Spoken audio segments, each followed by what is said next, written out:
किस तरह की बैठक रखी गई?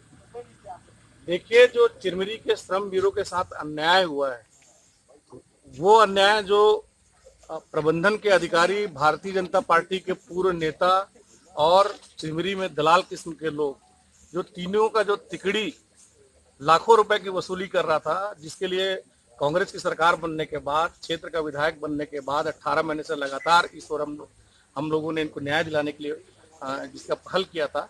आज के मीटिंग से मुझे ये लगता है कि अब इनको न्याय मिलने का समय आ गया है और हमने 3 महीने का समय दिया है प्रबंधन को, एसईसीएल प्रबंधन को 3 महीने का मौका दिया है, समय दिया है कि 3 महीने के अंदर इनके जो स्वत्व का जो भुगतान जो रोक के रखे हुए हैं, जो इनके ग्रेजुएटी पीएफ को जो रोक के रखे हैं, उसको रिलीज करें और जिनकी नौकरी ज्यादा बची हुई है और उनको इम्पर्सोनेशन के केस बना के जिनको निकालने का काम किए हैं, उनको भी अपील में लेके उसमें रिव्यू करके उसकी जांच करके उसको भी राहत दें।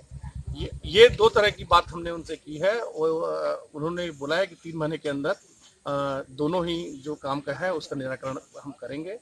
3 महीने के अंदर अगर इस काम का निराकरण नहीं होता है तो चिरमिरी के जो हमारे श्रमवीर हैं, हमारे कांग्रेस के जो साथी हैं, उनके साथ जो एसईसीएल का जो मुख्य ऑफिस है, सीएमडी ऑफिस जो है बिलासपुर का, उसको 12 अक्टूबर को हम अनिश्चित काल के लिए बंद करने का आंदोलन करेंगे। ठीक। क्या निर्णय हुआ इसका बताइए। बैठक में माननीय विधायक महोदय ने कुछ ऐसे कर्मचारी जिनकी सेवा समाप्त की गई इंफॉर्मेशन के चार्जेस पर, उनके बारे में चर्चा की।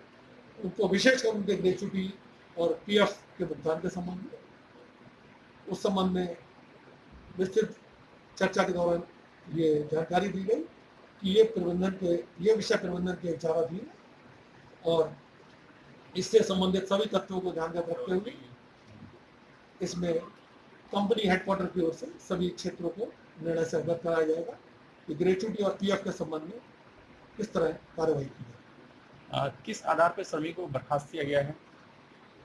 सभी नॉन एग्जीक्यूटिव कैडर के कर्मचारी सर्टिफाइड स्टैंडिंग ऑर्डर से गवर्न होते हैं और उसी के तहत उनको विभागीय जांच कार्रवाई की प्रक्रिया के तहत आरोप पत्र दिया जाता है, जांच कार्रवाई की जाती है। जांच कार्रवाई में प्राकृतिक न्याय के सिद्धांतों का पालन किया जाता है और विभागीय जांच कार्रवाई की जो प्रक्रिया समाप्त करने के उपरांत उसमें दंड संबंधी कार्रवाई अनुशासनिक अधिकारी करते हैं और सभी तथ्यों को ध्यान रखते हुए, स्पेशली कदाचार की गंभीरता, एम्प्लॉय का पास रिकॉर्ड, इन बातों को ध्यान में रखते हुए दंड संबंधी निर्णय लेते हैं।